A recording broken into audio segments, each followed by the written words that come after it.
बाबा इसका अर्थ क्या? मुरली में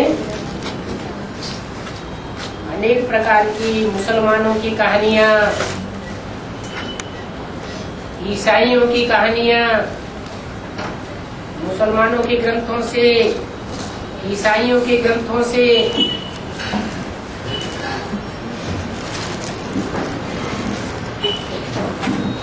बताइए।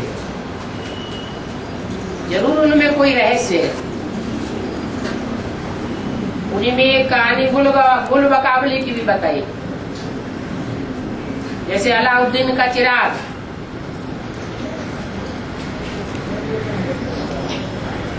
अब गुल किसे कहते हैं? गुल माने क्या? गुल खिले, गुल कहते हैं फूल को।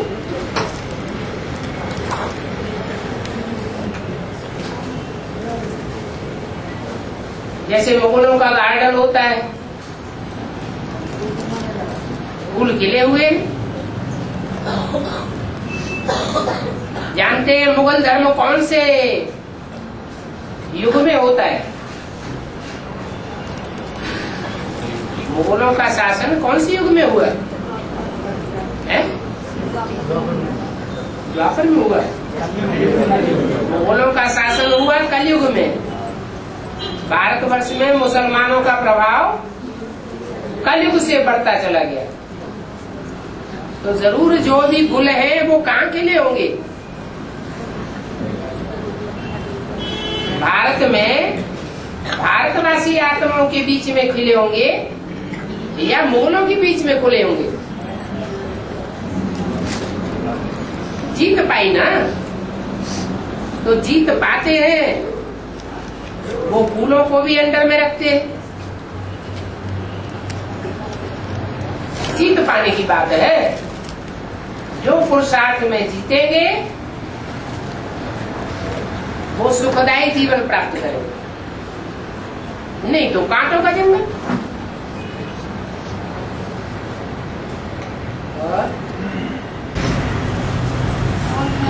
विजयमाला के हो गए।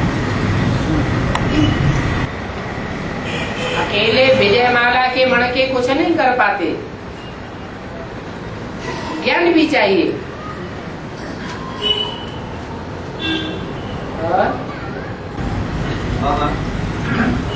भारत हिंदुस्तान पाकिस्तान एक ही अखंड भारत होती बाबा। हिंदुस्तान भारत अखंड भारत होती बाबा। हो सकता नहीं। अखंड भारत नाम है तो अखंड भारत रहा होगा ना। पाकिस्तान तो सन 47 के बाद हुआ, उससे पहले पाकिस्तान था क्या? पाकिस्तान में बेसिक प्रारंभ हो गया ना, है प्रारंभ हो गया ना, बेसिक सिंधु में प्रारंभ हो गया ना ज्ञान मार्ग। हाँ, बेसिक ज्ञान का फाउंडेशन पड़ा, लेकिन बेसिक ज्ञान अधूरा है या संपूर्ण है? तो अधूरे का फाउंडेशन वहां पड़ा और संपूर्ण का फाउंडेशन भारतवर्ष में पड़ता है।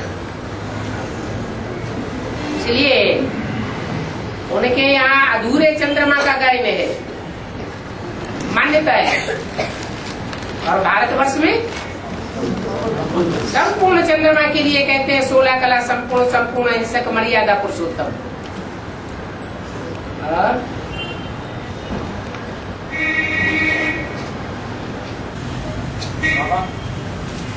टीचर का पाठ शुरू होने से पहले टीचर का पाठ शुरू होने से पहले किसी का मनन चिंतन चल सकता है, जैसे 69 से पहले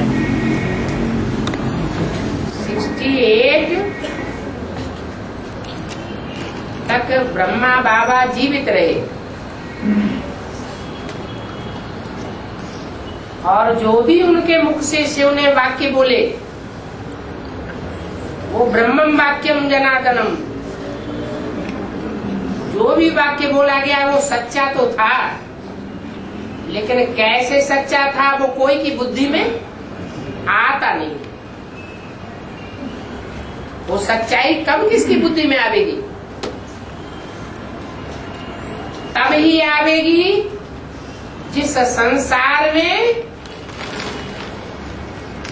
कथा के रूप में जो प्रसिद्ध हो जाता है। कौन सी कथा? सत्यनारायण की कथा। वो एक ही सत्य है जिसके नाम पर सत्यनारायण की कथा भारत में घर घर गाई जाती है। तो एक की बुद्धि में पहले एडवांस डाली जाती है, भला आती है औरों की बुद्धि में भी, लेकिन मुख से, वाइब्रेशन से, दृष्टि से, चलन से वो नॉलेज प्रत्यक्ष नहीं कर सकते। थोड़ा थोड़ा आता है, परंतु कहीं न कहीं मुझान हो जाती है। सत्य का विस्फोट नहीं हो सकता। इसके लिए हिम्मत चाहिए। हिम्मते बच्चे मदद बाप। तो जो नंबरवार हिम्मत करते हैं वो सत्य बाप को प्रत्यक्ष करते हैं।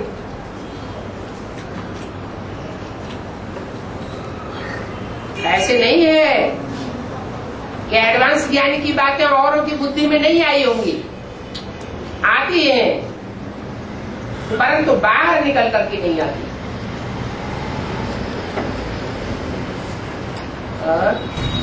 बाबा जो बेसिक वाली जो ज्ञान है उसके आधार से अपने पाठ को जान सकते हैं।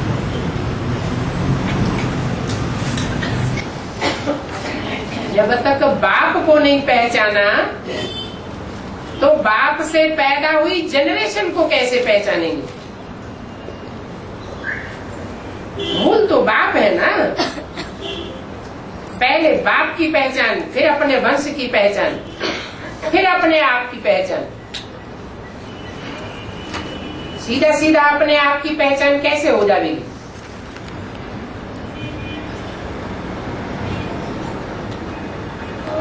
जैसे कि नारायण की पाठ उसको पता चला, वैसे ही लक्ष्मी का, छोटी माँ की लक्ष्मी, मैं ही लक्ष्मी हूँ, तो कैसे पता चला? तो साकार में बाप को जाना है। एक होता है साक्षात्कार का ज्ञान और एक होता है बुद्धि का साक्षात्कार। ज्यादा स्थायी कौन सा होता है? बुद्धि का साक्षात्कार स्थायी होता है और बंद आंखों का साक्षात्कार स्थायी नहीं रहता, इसलिए उसमें पावर नहीं रहती आदि से लेकर अंत तक लड़ाई लड़ने की, संघर्ष करने की।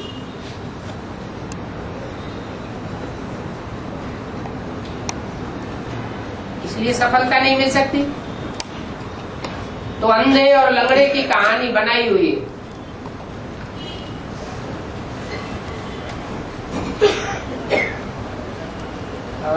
बाबा जयमाला को आह्वान करो, ये जगत पिता या जगदम्बा को बताए जा, वो बोल रहे हैं क्या अष्टदेवों को बोल रहे हैं? वो सभी के लिए बोल रहे हैं, किसी का नाम लिया गया? सबसे पावरफुल ग्रुप तो हाँ ठीक है, तो फिर उनको ही पहले इशारा। जरूरत ज्यादा किसको है? ज्यादा आगे किसको जाना है? सभी को आगे जाना है।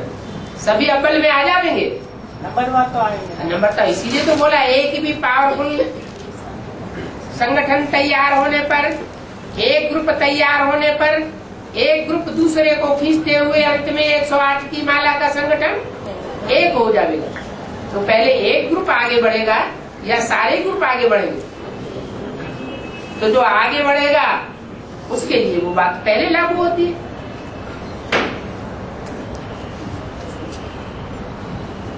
जैसे बोला, जो पतित से पावन बनते नहीं है वो पतित पावन बाप को बुलाते भी नहीं है। कौन बुलावेंगे? किनको दरकार पड़ेगी बुलाने की? जो पहले पतित से पावन बने होंगे वो बुलाते हैं। ऐसे यहाँ भी विजय माला का आह्वान करेंगे कौन? पहले कौन करेंगे? दिल से कौन करेंगे? जो पहले ग्रुप में आने वाले होंगे वो पहले करेंगे और उनकी बुद्धि में आवेगा ही नहीं।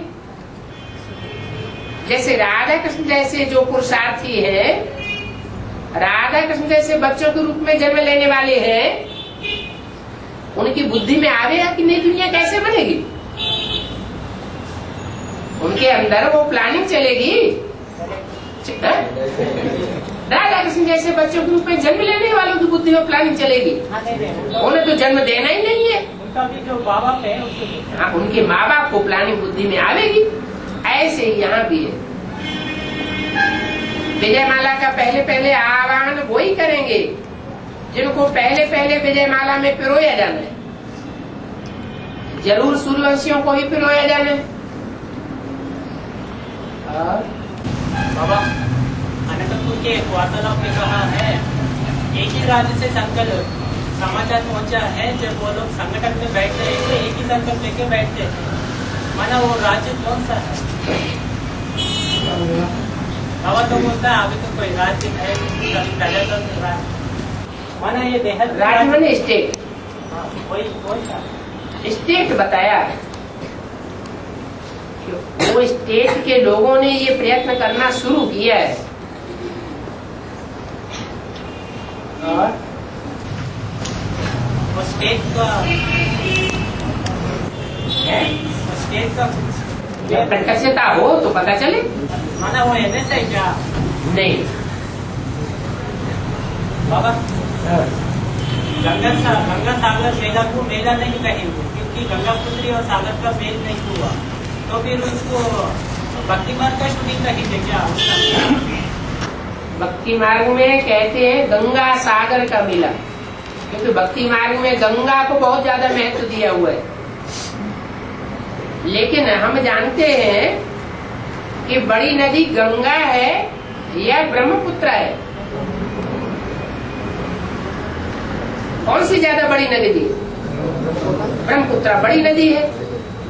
गंगा फिर भी मैदान में आकर के कचड़े से इकट्ठी हो जाती है, इसमें कचड़ा भर जाता है, नीचे स्टेज में आ जाती है। और ब्रह्मपुत्र जहां से निकलती है और अंत तक आते आते ऊंची स्टेज में बहती रहती है। ऊंची स्टेज में ना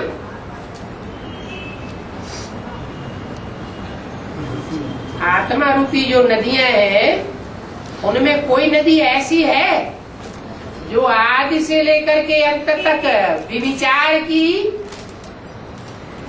विषय वैतरणी में नहीं गोता खाती है? कोई ऐसी आत्मा है? नहीं है। कौन सी आत्मा है? वैष्णवी, पार्वती।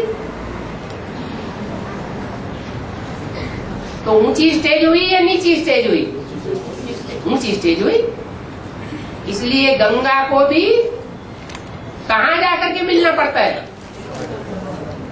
सागर में नहीं मिलती है गंगा सीधी। गंगा पहले जाकर के ब्रह्मपुत्र में मिलती है, बाद में सागर में मेल होता है।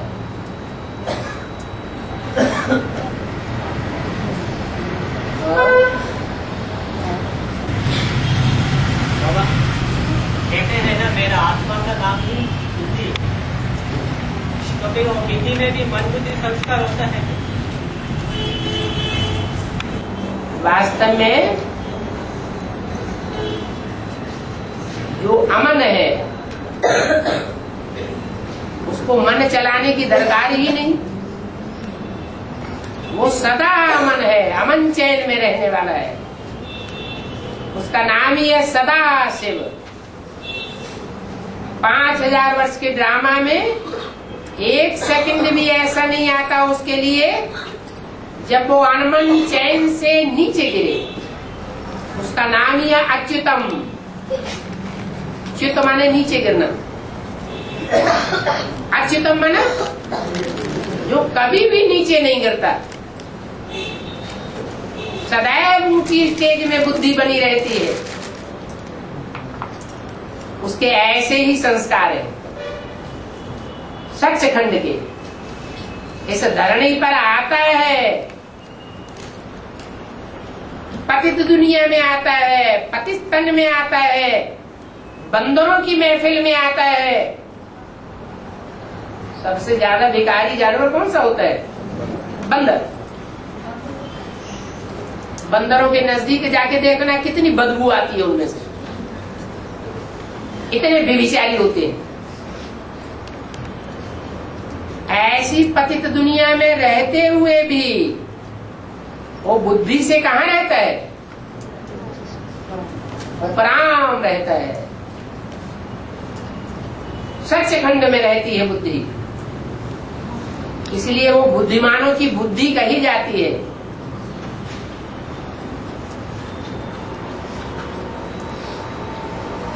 मन वालों का मन नहीं कहा जाता, श्रेष्ठ संस्कार वालों का संस्कार नहीं कहा जाता। क्या कहा जाता है? बुद्धिमानों की बुद्धि।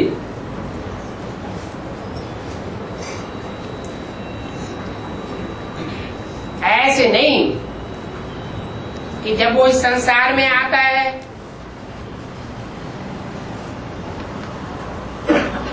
तो जिसमें प्रवेश करता है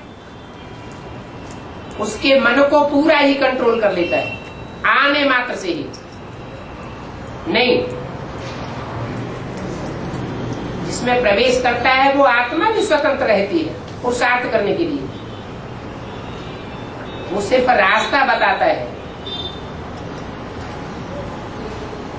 कि जितना जितना इस मन रूपी घोड़े को लगाम में रखेंगे उतना तुम जगत जीत बनेंगे, इच्छा मात्रम अविद्या बनेंगे। बाकी वो स्वयं तो है ही है।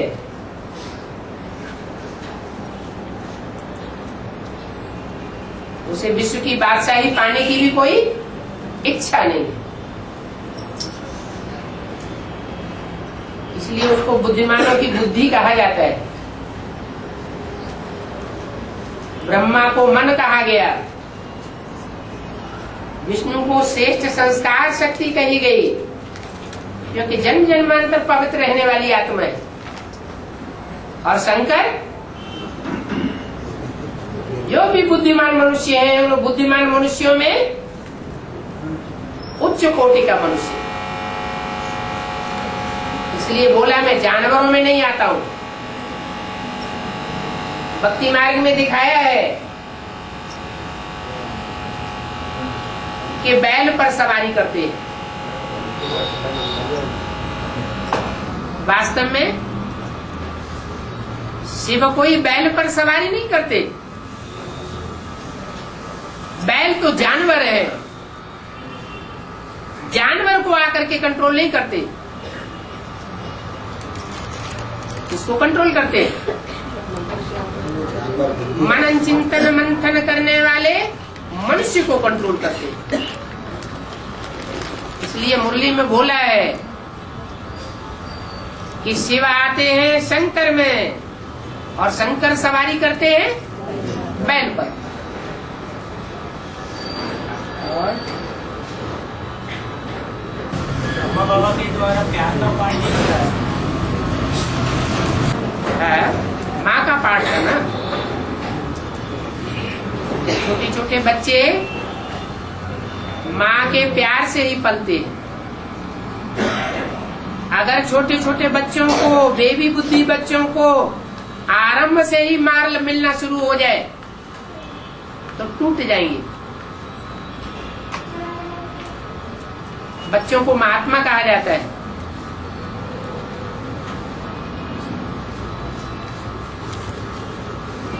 उनको मार देने का तो सवाल ही नहीं होना चाहिए। और बाबा हम बच्चे भी हवन का स्टेज अनुभव कर सकते हैं थोड़ी देर के लिए।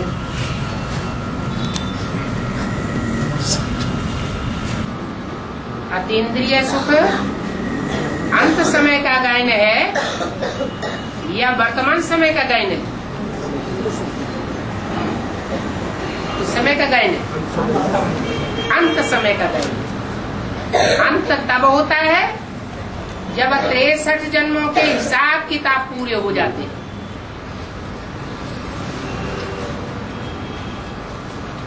कोई भी दुष्ट संस्कार आत्मा में न रहे, सारे पाप शाप भस्म हो जाए, तब इंद्रियों का लगाव समाप्त हो जाएगा। कर्मातीत कहे जावेंगे। कर्म इंद्रियों से कर्म करते हुए भी आनंद की स्टेज में रहेंगे, लेकिन वो अतीन्द्रिय सुख होगा, इंद्रियों का सुख नहीं होगा। इंद्रियों ने जैसे कर्म किया और नहीं किया ये बराबर हो गया। अभी वर्तमान में कोई कहे कि हमको आनंद, ईश्वरीय आनंद की अनुभूति होती है, अपार आनंद की अनुभूति होती है, अतीन्द्रिय सुख की अनुभूति होती है, तो कहेंगे कुछ मुगालते में है। सच्चाई कुछ और है जो अंत में सामने आवेगी। अभी 1 मिनट के लिए भी नहीं होगा, 1 सेकंड के लिए भी अतीन्द्रिय सुख नहीं रह सकता कोई। अतीन्द्रिय सुख एक बार आरंभ होगा तो 2500 वर्ष तक काबिज रहेगा। अल्पकालीन सुख नहीं है। इंद्रियों का सुख होता है अल्पकाल का, और अतीन्द्रिय सुख होता है सदा काल का।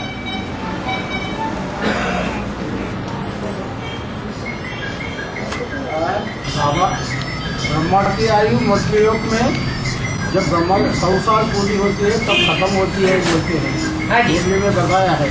फिर उनकी आयु अब कहाँ से गिनती होती है बाबा? 100 साल के बाद, 100 साल के बाद उनकी आयु की गिनती घर महल में ले सकते हैं क्या? कोई लोग हैं या तो मृत्युलोक और या तो देवलोक। तो मृत्युलोक में आयु पूरी होती है तो पीपल के पत्ते पर कृष्ण का कितना सुंदर चित्र दिखाते हैं। गर्भ महल में आराम से अंगूठा चूसते हुए दिखाया गया है। उसे मृत्युलोक कहेंगे या अमरलोक कहेंगे? क्या कहेंगे? अमरलोक कहेंगे। और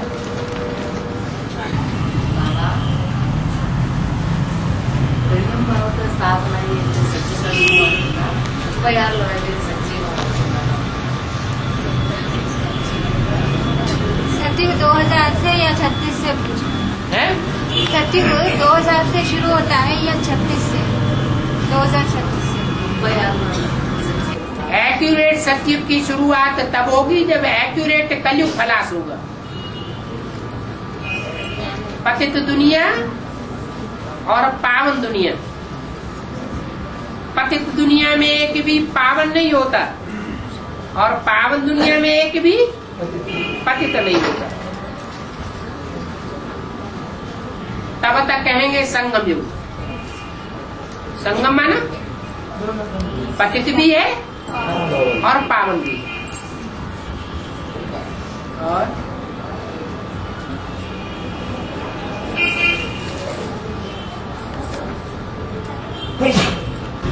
बाबा 2018 में संगम युग कृष्ण का प्रतिष्ठा जन्म है जो, तो फिर एक चित्र में दिखाया कृष्ण बच्चे को पुराने दुनिया को लात मारते हुए नई दुनिया को एक आदमी देते हैं। तो फिर संगम युग कृष्ण को तो बच्चा नहीं कहेंगे, तो फिर वो किसके लिए बोला दिखाया गया वो चित्र? संगम युगी कृष्ण को बच्चा नहीं कहेंगे। नहीं कहेंगे, भले उसके बाप के लिए कैसा दिखाए, सभी के लिए तो राम बाप है। संगम युगी कृष्ण बच्चा बुद्धि रह करके पुरुषार्थ करता है प्रवेश करके, या बड़ा बन करके पुरुषार्थ करता है। एक कहेंगे सगीर बुद्धि और एक कहेंगे नाबालिग बुद्धि।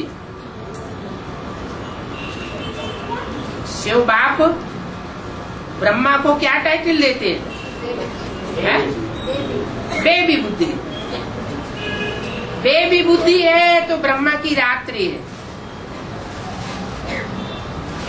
और सालिम बुद्धि बनेगी तो ब्रह्मा का दिन शुरू हो जाएगा। तो जब तक प्रत्यक्षता नहीं हुई है,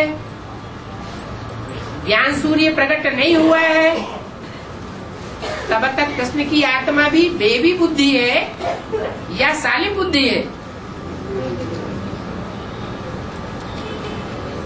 सालिम बुद्धि बनेगी ही तब जब बच्चे के द्वारा बाप प्रत्यक्ष होगा। बाप अकेला प्रत्यक्ष नहीं होता, बाप बच्चों के द्वारा प्रत्यक्ष होते हैं।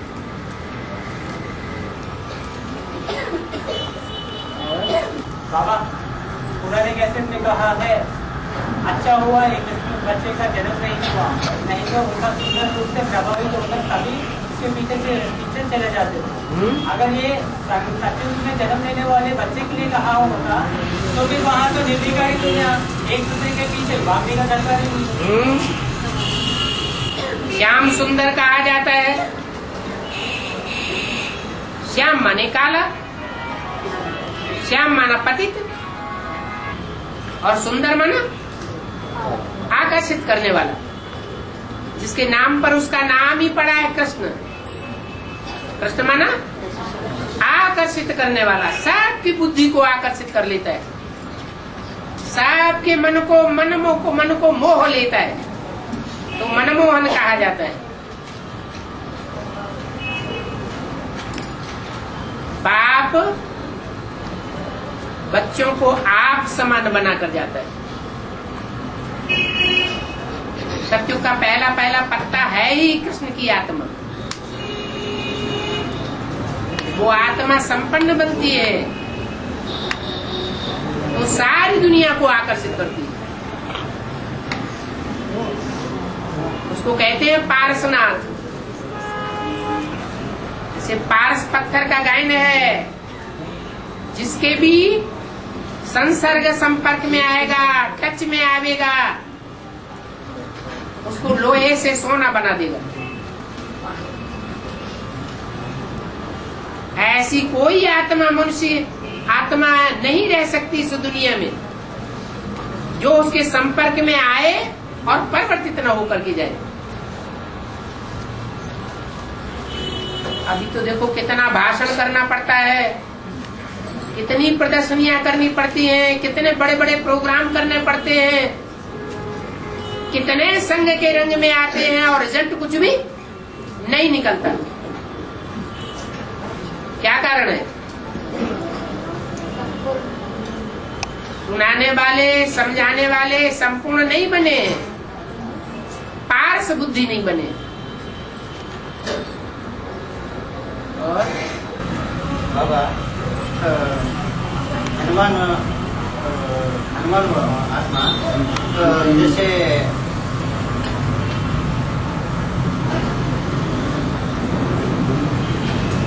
बाबा ब्रह्मा से स्थान में आती, बाबा है ब्रह्मा से स्थान में आती को पढ़ रहे पेपर में पढ़ती है हनुमान। आप तेलुगु में बोलिए। హనుమంతుడు బ్రహ్మస్థానంలో వస్తాడని చెప్పని పేపర్లో చదివాను బాబా। भक्ति मार्ग में कहते हैं कि भगवान ब्रह्मा का स्थान लेते हैं, तो वो सच्चा है क्या?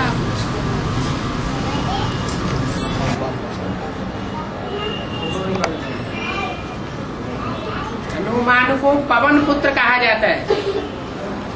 किसका पुत्र? पवन पुत्र। और भक्ति मार्ग में हवा किसको कहा जाता है? हवा माने क्या? कहते हैं इसके ऊपर कोई हवा है।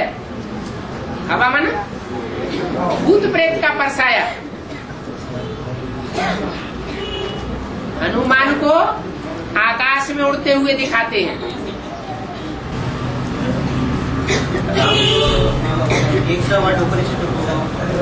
एक बात तो पूरी होने दो।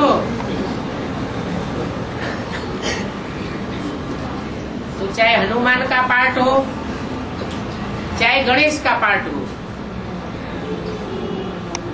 हनुमान से ऊपर राम बताना पड़ेगा। जब हनुमान की बात आती है तो हनुमान किसका सेवक है? राम का सेवक। जब गणेश की बात आती है तो गणेश किसका पुत्र है? शंकर का पुत्र है। और दोनों हिसाब से देखा जाए तो हनुमान का पाठ भी किसका हुआ? अभी एडवांस पार्टी में जो राम को प्राथमिकता दी जाती है, उस प्राथमिकता के पीछे शक्ति कौन सी काम करती है?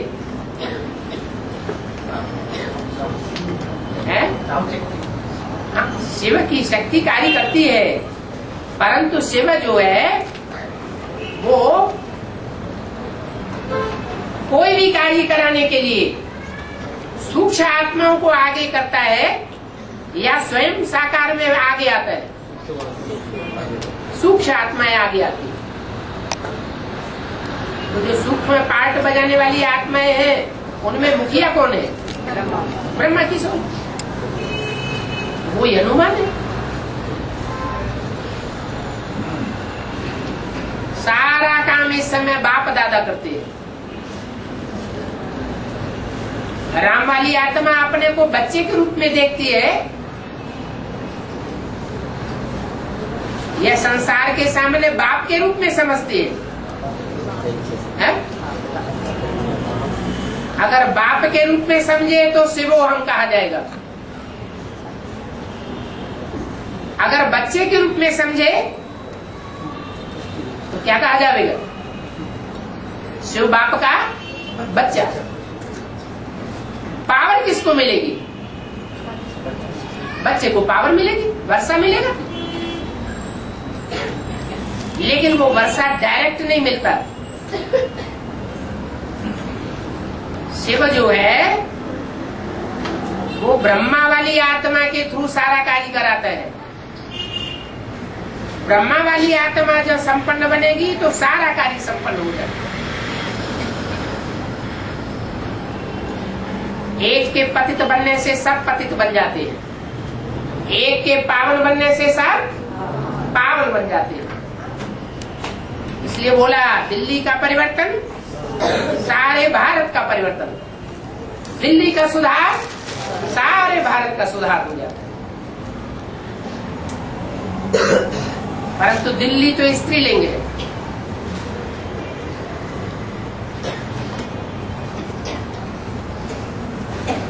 वो दिल्ली का परिवर्तन भी किसके आधार पर है? दिल्ली में पहले पहले राज्य किसका होगा?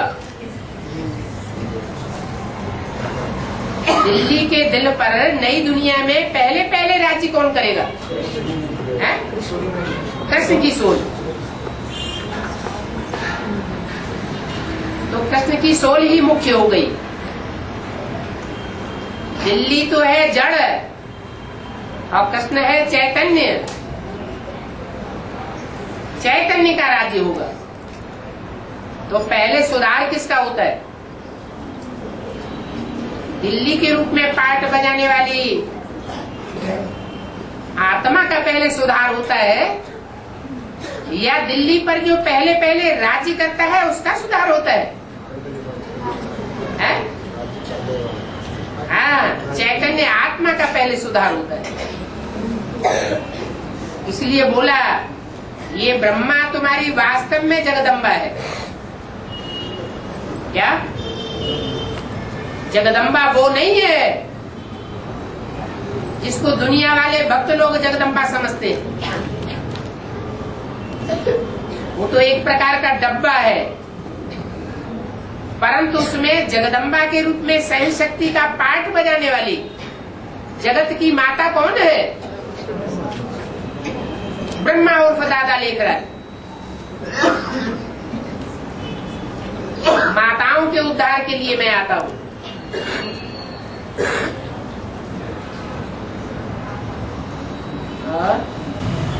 मुरली में आया है कि बाप सागर में आकर सैंपल बनाकर रखते हैं, तो इसको कहा गया है सैंपल बना।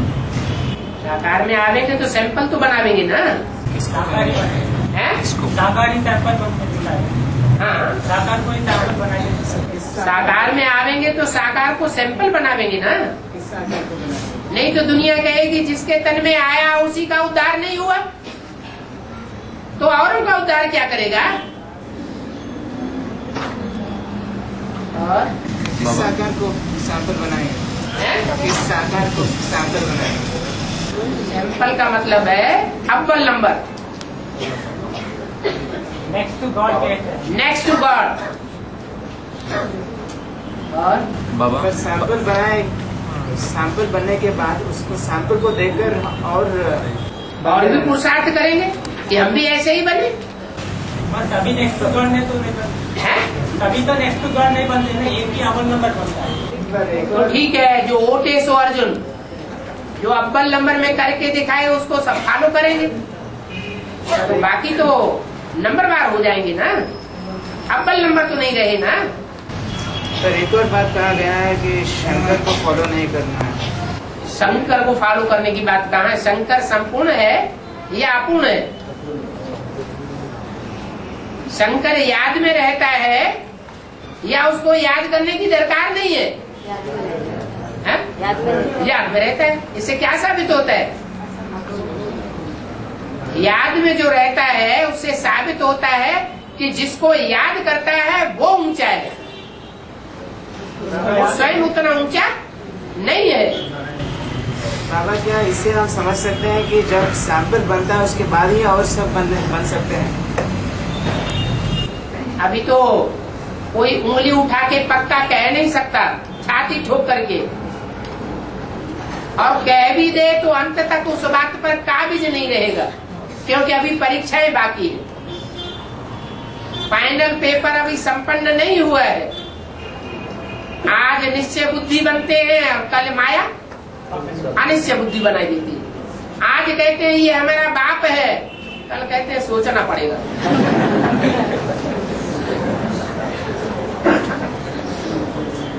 बाबा भक्ति मार्ग में कहा जाता है कि हनुमान अभी भी हिमालय पर्वत में जिंदा है, और बहुत सारे कहानियां हैं बाबा इसके बारे में कि जिन लोगों ने हनुमान को देखे वे अंधे हो गए और पागल बन गए उन लोगों ने। क्या यह सच है? इसका अर्थ क्या है बाबा? अकेले हनुमान की बात है कि और देवताओं की भी यही बात है? हनुमान की बात और देवताओं की भी यही बात है। जिसको जहाँ श्रद्धा बैठ जाती है उनको वो ही दिखाई पड़ता है।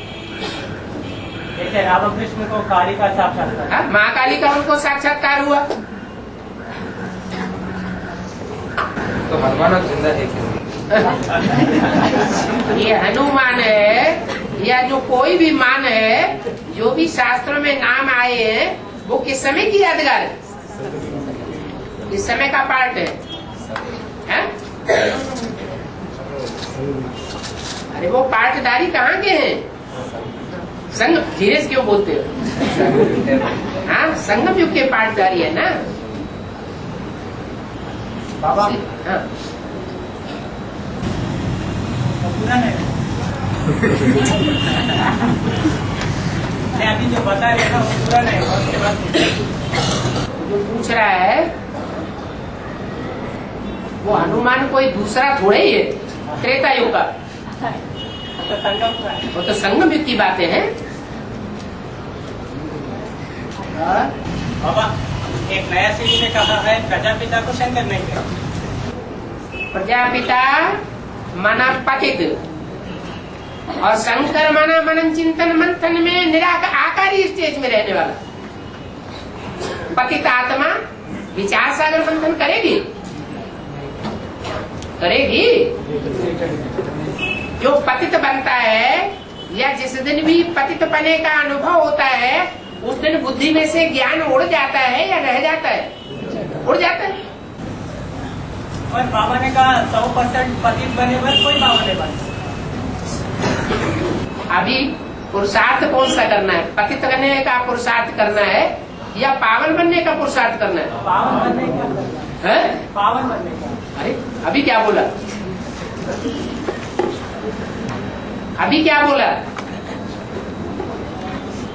दोबारा रिपीट करो। क्या बुद्धि में बैठा हुआ है? पकड़ा आ गया। और ये बाबा ने कहा है ना, हाँ पतित मनुष्य मन चिंतन नहीं कर सकता, हाँ, पावन ही कर सकता है। पावन बुद्धि होगी तो ऊपर उड़ेगी, और पतित बुद्धि होगी तो 5 तत्वों की तरफ खींचेगी। मैंने इससे पहले एक पॉइंट कहा है, इसलिए मैंने पूछा था। और बाबा 12 ज्योतिर्लिंगों की पूजा होती है, और एक नया सीढ़ी में कहा है 8 के सिवाय सब दैत्य है। तो फिर 4 का पूजा हो रहा है, फिर उन लोगों को दैत्य की लिस्ट में कैसे दिया गया? जो शिव है वो 3 मूर्तियों के रूप में आता है या 2 मूर्तियों के रूप में आता है? 3 मूर्तियों के रूप में आता है। 3 मूर्तियों के रूप में आता है। उनमें एक मूर्ति जो सबसे नीचे दिखाई जाती है वो नीचे स्तर का काम करेगी, या ऊंचे स्तर का या मीडियम स्तर का काम करेगी। वो 4 मूर्तियां हैं। मैंने उनमें भी बाप प्रवेशता है ना, जैसे पालना। बाप की प्रवेशता के बगैर तो कोई कार्य ही नहीं हो सकता। लेकिन एक बाप है निराकार शिव ज्योति बिंदु, जो सदैव बिंदु ही है, और वो एक ही मुकर्रर रथ में साबित होता है। कोई कह नहीं सकता, साबित नहीं कर सकता कि मेरे अंदर शिव बाप है। बाकी ऐसे नहीं है कि और जो 107 मणके हैं माला के, वो अपने अंदर उस शक्ति को महसूस नहीं करते। महसूस करते हैं। महसूस न करें तो ज्योतिर्लिंगम के रूप में उनकी मान्यता भी नहीं हो सकती। वो मान्यता तब होती है जब एक संपन्न बनता है और उनमें प्रवेश करता है। इसलिए बोला है बच्चों में बाप दादा प्रवेश कर सकते हैं, माने रामकृष्ण की आत्माएं प्रवेश कर सकती है, लेकिन मुकर्रर रूप में सिर्फ शिव ही एक में प्रवेश करता है। और बाबा सीख में कहा है 8 के सिवाय सब दैत्य है, वो सभी को जगदम्बा के अंदर में दबे रहना है अंत तक।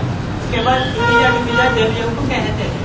ठीक है, पर हमने तो बाप को ही पहचाना है ना। अभी परीक्षा होना बाकी है ना। और मैंने क्यों दबा के रखना चाहती है जगदम्बा? है दबा के क्यों रखना चाहती है? दबा के क्यों रखना चाहती है? ऐसा मुरली में कहा है। तुम दबते हो तो दबा के रखना चाहती होगी। और 8 के सिवाय सभी दैत्य और उनको दबके रहना है, ऐसा कहा। हाँ, मैंने ये तो जबरदस्ती हो गया ना, दबके रहना। जबरदस्ती क्या, जो जिसकी इच्छा होगी वही तो रहेगा।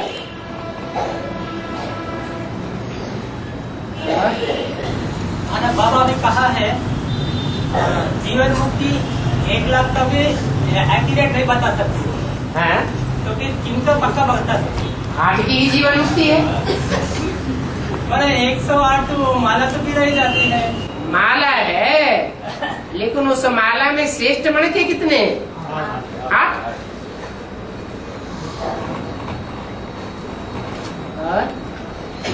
बाबा पिछले बार मैं प्रश्न पूछा था, तो जैसे डॉक्टरी पढ़ाकर ही डॉक्टर बनाता है, जैसे इंजीनियरिंग पढ़ाकर इंजीनियर बनाता है, वैसा ही देवता बनाकर ही देवता बनाता है। तो फिर मैंने बाबा से पूछा शिव प्रवेश प्रजापिता में नहीं होगा था? बाबा ने कहा जब साकार में प्रवेश करता है तो तब देवता बनता है। तो फिर उसी दिन चली गए जो मुरली सीढ़ी बनकर आया 762 BC में, उसमें बोला है भगवान कभी देवता नहीं बनता, भगवान होता है, जिस अंदर प्रवेश होता है वो शरीरधारी देवता बनता है। ठीक है, तो फिर बाबा ये इससे और इससे थोड़ा कहाँ फर्क है? वो बाबा ने कहा है जब साकार में आता है तो देवता बनता है, जब साकार में आता है और निराकारी स्टेज वाला रहता है तो वो भगवान है, वो अकेला है। क्या? जब तक निराकारी स्टेज वाला रहता है तो देवता है, वो भगवान है। और जब नारायण बनता है तो साकारी है या निराकारी है? शाकाहारी। पर बाबा ने कहा है नारायण को याद करना है या शंकर को याद करना है? नारायण को याद करना है। शंकर माना ही मिक्स, सतो प्रधान भी है, सतो सामान्य भी है, रजो प्रधान भी है, तमो प्रधान भी है। बाबा एक मुरली में कहा है मुझे देह नहीं, इसलिए मुझे देहभान नहीं आता है, क्योंकि जब शंकर में प्रवेश करता है तो मैं देहधारी नहीं हूँ। धारी का मतलब बुद्धि में देह को धारण करके नहीं रहता हूँ। एक होता है देहधारी और एक होता है विदेही। विदेही का मतलब देह से सदैव विपरीत रहने वाला, दैहिक स्टेज का भान भी नहीं, निराकारी, निर्विकारी, निरहंकारी। और एक होता है देहधारी, माने बुद्धि से देह को धारण करके रहने वाला। और देहधारी को भगवान नहीं कहा जा सकता। देहधारी है तो भगवान नहीं है, निराकारी है तो ही भगवान हो सकता है। और बाबा कहते हैं कि हनुमान मृत्युंजय कहते ना बाबा, हनुमान को मृत्यु नहीं कहते ना बाबा, किसी और देवता को ऐसा नहीं कहा गया बाबा, ऐसा क्यों? इसका अर्थ क्या है? अनिश्चय बुद्धि नहीं बनता होगा है? और बाबा मुगलों की 10 बादशाही चली है, तो फिर उसमें जब बाबर जब बाबर बनता है मुगल साम्राज्य, तो फिर उनका जो साम्राज्य जैसे विस्तार होता है, जैसे 8 राष्ट्रदेवों को भी लिया जाएगा क्या, और या 108 से भी लिया जाएगा या 16,000 से भी लिया जाएगा। उस राज्य में जो बाबर बनते तो शुरुआत होती है मुगलों की वंश। तो फिर उसमें किन को लिया जाएगा बाला में? जो भी राजा बनता है वो अपने नजदीक वालों को पहले उठाता है, दूर वालों को उठावेगा? नजदीक वालों को ही उठावेगा। इब्राहिम, बुद्ध या क्राइस्ट जब इस सृष्टि पर आते हैं तो उनके पीछे पीछे जो फॉलोअर्स आते हैं उन फॉलोअर्स को पहले राजा ही देगा, या जिनमें प्रवेश करता है उनको राजा ही देगा?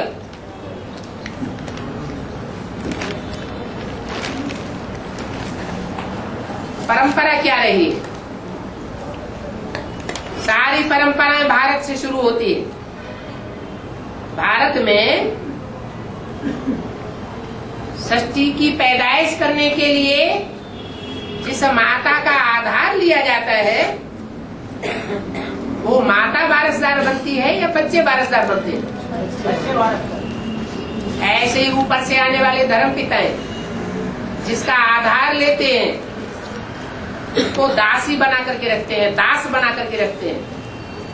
इसलिए बोला है स्वधर्मे निधनम से परधर्मो भयावह।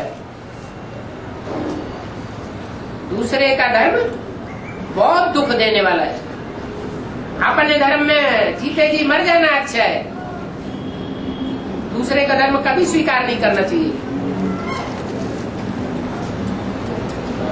बाबा जैसे तो जैसे मानो सेनापति, महामंत्री, वजीर, उन लोगों को भी नजदीक वाला, मतलब बाकी जो नजदीक वाला है अष्टदेव, उन लोगों से लिया गया ना। तो फिर औरंगजेब भी उसी समय का है ना, और मुगलों की साम्राज्य से निकला और अपने बाप को ही मानता। तो जो और धर्म है उनमें भी विचार फैला है ज्यादा, या स्वधर्मियों ने ज्यादा भी विचार फैला है? तो वो बेविचार में भी तो आ सकते हैं। मैंने वो औरंगजेब तो जो है आजाद मुल्कों से निकला हुआ है, अपने बाप की औलाद नहीं होगा? जो औरों का खून होता है तो वो अपना प्रभाव दिखाता है। सच्चा बाप का खून होगा तो वो प्रभाव दिखाएगा। और धर्मों से ही तो विचार शुरू हुआ है कि देवी देवता सनातन धर्म के जो सूर्यवंशी और चंद्रवंशी हैं पक्के, उन्होंने भी विचार फैलाया। विचार विधर्मियों ने फैलाया है या स्वधर्मियों ने फैलाया है? विधर्मियों ने फैलाया। क्योंकि बाबा उसका भी फाउंडेशन इस हिंदू की दुनिया में कैसे पड़ा? जो औरंगजेब थे, यहाँ और धर्मों की बीज रूप आत्माएं नहीं है, फिर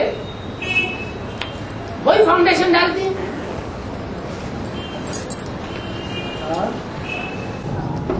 बाबा एक भाई का प्रश्न है, खाली 12 ज्योतिर्लिंगों का पूजा होती है, वरना उसका भी निर्माण कोई ना कोई आत्मा ने किया है? कोई ना कोई आत्मा ने तो द्वापर युग में तो किया होगा ना। 12 ज्योतिर्लिंगों की जो यादगार बनी हुई है, निर्माण बाप स्वयं जिनमें प्रवेश करता है और उनमें ही प्रवेश करता है जो उसके कार्य को संपन्न करते हैं। कौन सा बाप है जो प्रवेश करता है 12 में 11 में? शिव बाप।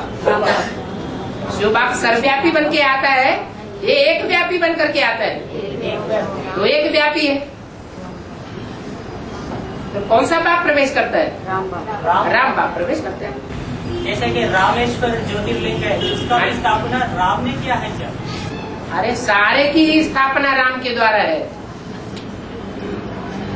इसीलिए उसको कहते हैं ज्योतिर्लिंगम,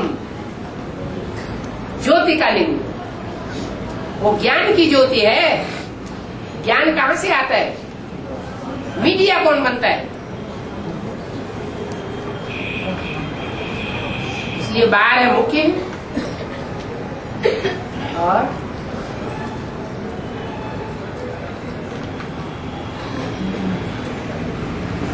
बाबा शंकर, गणेश शंकर का बेटा है ना, गणेश का सिरस खंडन करते हैं ना, खंडन करके गजम को ताला लगाना, कैसा लगा?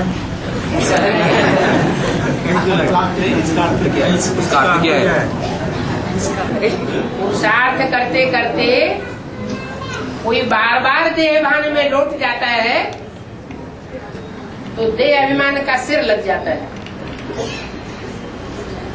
हाथी में जितना देहभान देखने में आता है उतना देहभान और कोई पशु में देखने में नहीं आता है।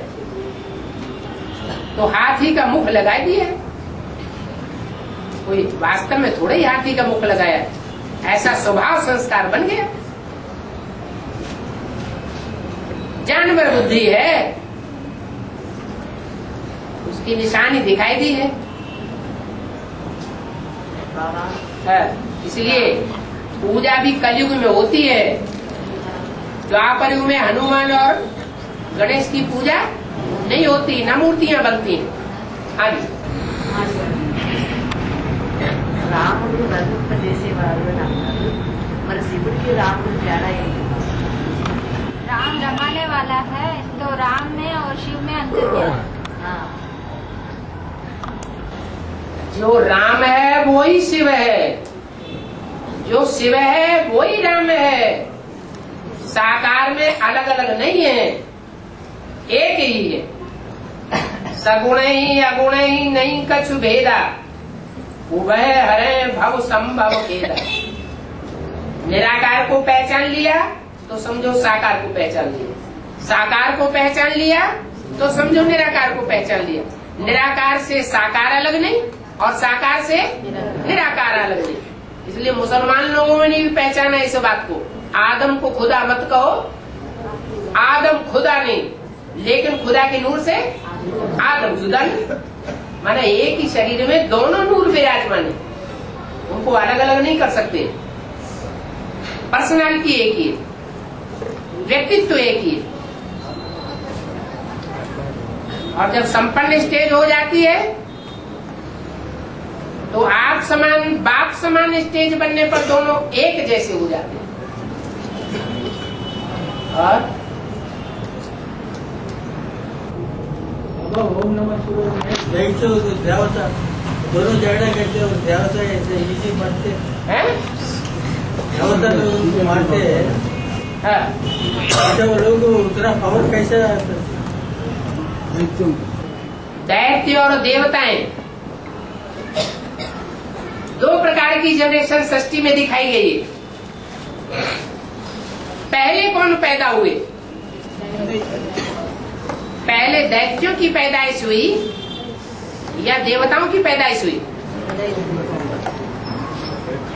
ब्राह्मणों की संगम की दुनिया में पहले दैत्य प्रत्यक्ष होते हैं या पहले देवात्माएं प्रत्यक्ष होती है?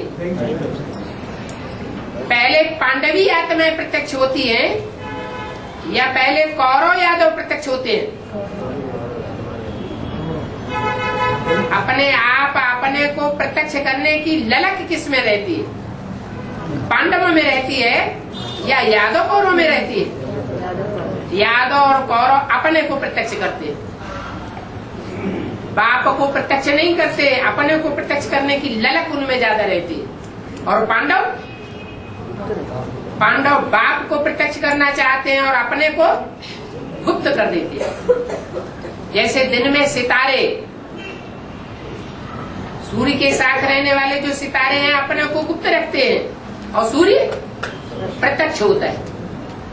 और रात्रि में रात्रि के सितारे अपने को प्रत्यक्ष करते हैं और चंद्रमा की रोशनी फीकी कर देते हैं। कहाँ की बात है? संगम युग की बात है। तो दैत्य ताकत में बड़ा बच्चा जो पहले पैदा होता है उसमें ज्यादा ताकत होती है या जो छोटा बच्चा बाद में पैदा होता है उसमें ज्यादा ताकत होती है? बड़े बच्चे में ज्यादा ताकत होती है। परंतु जो अच्छे माँ बाप होते हैं तो ज्यादा सहयोग कमजोर को देंगे या पावरफुल को देंगे? कमजोर को सहयोग देते। तो भगवान भी जब इस सृष्टि पर आता है तो जो देवताएं हैं बाद में उत्पन्न होने वाले हैं उनको सहयोग देता है और जिसकी तरफ भगवान है उसकी तो जीत निश्चित है। वो चाहे देवासुर संग्राम हो,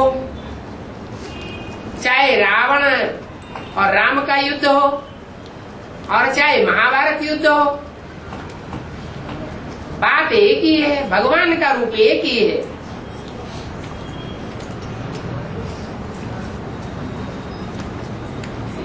कमजोर को सहयोग देता है लेकिन जो सच्चे हैं उनको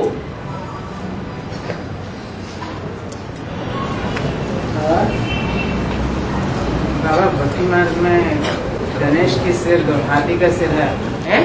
हाथी का जो सिर है वो विशाल बुद्धि का सूचक सुनाते हैं, मस्तक चौड़ा दिखाते हैं। क्योंकि वो रखने के बाद ही वो पहचानता है कि मैं भगवान से टक्कर ले रहा हूँ और अपने गलती को मानता है और मानकर जानने के लिए तपस करने के लिए जाता है। तो फिर हाथी का सिर विशाल बुद्धि के सूचक सुनाते हैं, समझाते। जो विशाल बुद्धि होगा वो विस्तार में जाएगा या नहीं जाएगा? विस्तार में जाएगा। जो आठवां नारायण है वो ज्यादा विस्तार में जाने वाला होगा या पहला नारायण ज्यादा विस्तार में जाने वाला होगा? है?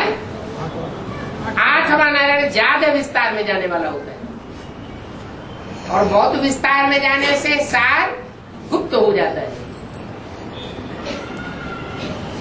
इसलिए चाहे गणेश हो चाहे देवियां हो, अंत में उनको डुबोया जाता है। जब एक सत्य बाप प्रत्यक्ष होता है तो डूबी जा होती है।